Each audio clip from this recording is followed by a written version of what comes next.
Hello viewers, welcome to the channel. आज की इस वीडियो में हम करने वाले हैं कक्षा 8 का सामाजिक विज्ञान का अध्याय 5 न्यायपालिका के एमसीक्यूज। तो चलिए शुरू करते हैं हमारी आज की वीडियो। हमारा पहला प्रश्न है, कानून का शासन चलना, इस वाक्य से क्या अभिप्राय है? विकल्प हैं, सभी कानून सभी लोगों के लिए समान हैं और कानून का उल्लंघन होने पर एक निश्चित प्रक्रिया द्वारा न्याय किया जाता है। या फिर अलग अलग लोगों के लिए अलग अलग कानून हैं। या फिर समाज के प्रतिष्ठित लोग कानून व्यवस्था से परे हैं। उत्तर है, सभी कानून सभी लोगों के लिए समान है और कानून का उल्लंघन होने पर एक निश्चित प्रक्रिया द्वारा न्याय किया जाता है।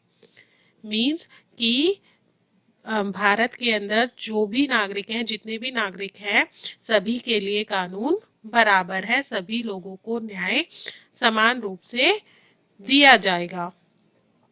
ठीक है, अगला प्रश्न है, न्यायपालिका किस प्रकार के विवादों का निपटारा करती है? विकल्प हैं, नागरिक व सरकार के बीच हुए विवादों का, या राज्य सरकारों अथवा राज्य सरकार तथा केंद्र सरकार के बीच हुए विवादों का, या फिर उपरोक्त दोनों विकल्प सही हैं।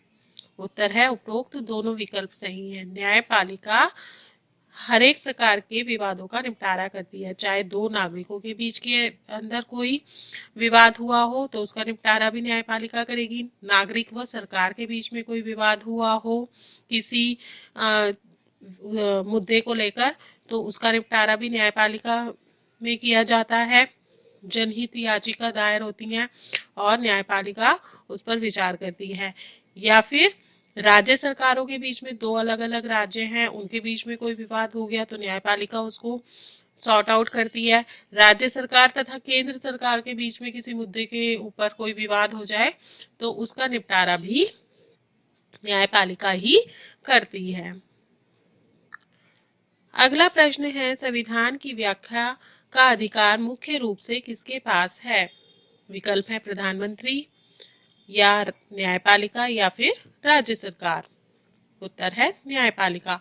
न्यायपालिका के पास ही यह अधिकार है कि वह संविधान की व्याख्या कर सकती है और उसमें कोई भी फेरबदल अगर करने की जरूरत है तो वो कर सकती है।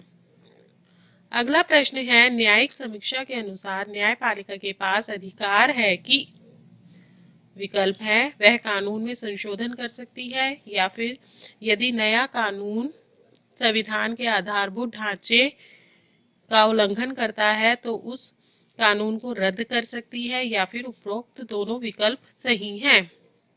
उत्तर है, उपरोक्त दोनों विकल्प सही हैं। मीन्स कि न्यायपालिका के पास ये अधिकार है कि यदि कानून में संशोधन करने की जरूरत है, समय के अनुसार कोई ऐसा कानून है जिसमें संशोधन करने की जरूरत है, तो न्यायपालिका उसमें संशोधन भी कर सकती है। मीन्स कि उसमें कुछ बदलाव लाने की जरूरत है तो वो बदलाव ला सकती है।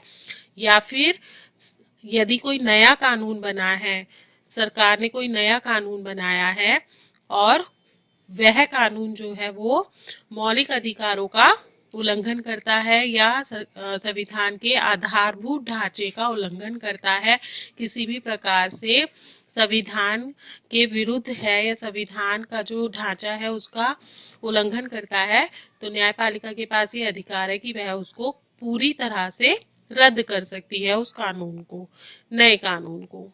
ठीक है, तो दोनों ही विकल्प सही हैं। न्यायपालिका के पास ये दोनों ही अधिकार प्राप्त हैं। अगला प्रश्न है, भारत के सर्वोच्च न्यायालय की स्थापना कब हुई? विकल्प हैं, 26 जनवरी 1950 को, या फिर 15 अगस्त 1947 को, या फिर 26 नवंबर 1930 को। उत्तर है 26 जनवरी 1950 को। जब भारत का संविधान लागू हुआ था उसी समय सर्वोच्च न्यायालय की स्थापना भी की गई थी। अगला प्रश्न है, न्यायपालिका की स्वतंत्रता किस प्रकार महत्वपूर्ण है? विकल्प हैं, यह विधायिका और कार्यपालिका द्वारा शक्तियों के दुरुपयोग को रोक सकती है, या फिर न्यायपालिका देश के नागरिकों के मौलिक अधिकारों की रक्षा में अहम भूमिका निभाती है, या फिर उपरोक्त दोनों विकल्प सही हैं। उत्तर है उपरोक्त दोनों विकल्प सही है, क्योंकि न्यायपालिका को स्वतंत्र रखने का यही मतलब है कि वह विधायिका और कार्यपालिका द्वारा जो शक्तियां हैं उनका दुरुपयोग रोका जा सके। विधायिका के जो अध्यक्ष हैं या कार्यपालिका में जो कार्यरत ऑफिसर्स हैं वो अपनी अपनी शक्तियों का दुरुपयोग ना कर सके, उनके ऊपर रोक लगा सकती है न्यायपालिका। और देश में जो नागरिक हैं उनके जो मौलिक अधिकार हैं उनकी रक्षा कर सकती है। अगर न्यायपालिका पर किसी तरह का अंकुश होगा, किसी तरह का दबाव होगा सरकार का, तो वो बायस हो सकती है, मीन्स कि वो पार्शियल होकर फिर डिसीजन लेगी, भेदभाव कर सकती है नागरिकों के साथ में, किसी के फेवर में जाके डिसीजन ले सकती है। तो उस चीज को रोकने के लिए, भेदभाव को रोकने के लिए, नागरिकों के साथ किसी भी प्रकार का भेदभाव ना हो, इस चीज को रोकने के लिए न्यायपालिका को स्वतंत्र रखने की आवश्यकता थी। और जब देश का कानून बनाया गया तो नेताओं ने इस बात को समझा और न्यायपालिका को पूरी तरह से स्वतंत्र रखा।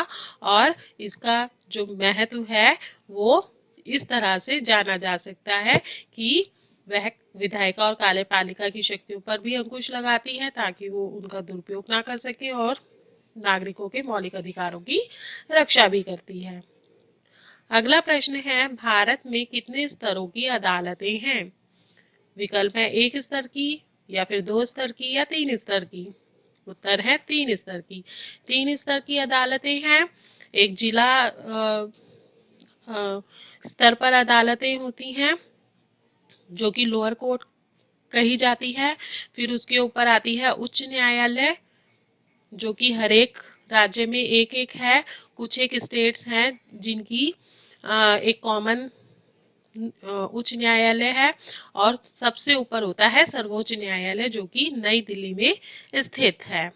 तो इस प्रकार से 3 स्तर की अदालतें होती हैं, और सर्वोच्च न्यायालय में जो डिसीजन लिया जाता है वो सभी अदालतों को मान्य होता है। अगला प्रश्न है, भारत की सबसे बड़ी अदालत कहाँ स्थित है?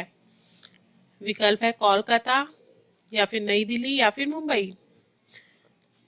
उत्तर है नई दिल्ली। सर्वोच्च न्यायालय नई दिल्ली में स्थित है। अगला प्रश्न है, दिल्ली उच्च न्यायालय का गठन कब हुआ था? विकल्प है 1966 में, या 1862 में, या 1950 में। उत्तर है 1966 में। अगला प्रश्न है, विधि व्यवस्था की कितनी शाखाएं हैं?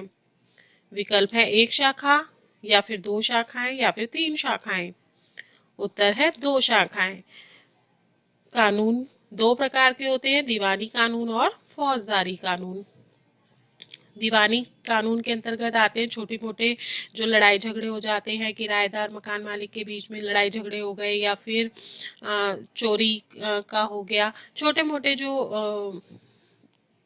उल्लंघन होते हैं वो आते हैं दीवानी कानून के अंदर। जबकि फौजदारी के अंदर आते हैं मर्डर केस हो गया, या दहेज प्रथा से रिलेटेड कोई ऐसा वो हो गया कानून, कोई केस हो गया, तो वो फौजदारी केस में आते हैं। तो इस प्रकार से 2 शाखाएं हैं, दीवानी और फौजदारी। अगला प्रश्न है, जनहित याचिका की व्यवस्था कब विकसित हुई? विकल्प है 1980 में, या 1962 में, या 1966 में। उत्तर है 1980 में। अगला प्रश्न है, जनहित याचिका दायर करने का सरल तरीका क्या है? विकल्प है पत्र द्वारा, या फिर तार द्वारा, या उपरोक्त दोनों विकल्पों द्वारा। उत्तर है उपरोक्त दोनों विकल्पों द्वारा, मीन्स कि पत्र द्वारा और तार द्वारा दोनों ही तरीकों से जनहित याचिका दायर की जा सकती है। और सरकार जो है या न्यायालय जो है, न्यायपालिका, उसको उस विकल्प के द्वारा उस याचिका को मान्य होगा और वो उसके ऊपर कार्रवाई कर सकती है। ठीक है। और जो मिड डे मील जो स्कीम स्टार्ट हुई थी वो भी जनहित याचिका का ही एक उदाहरण है। जनहित याचिका दायर की गई थी। मिड डे मील की जो स्कीम थी वो स्कूलों के अंदर स्टार्ट की गई। आज के लिए बस इतना ही। फिर मिलेंगे एक नई वीडियो में एक नए चैप्टर के साथ। तब तक के लिए बाय बाय।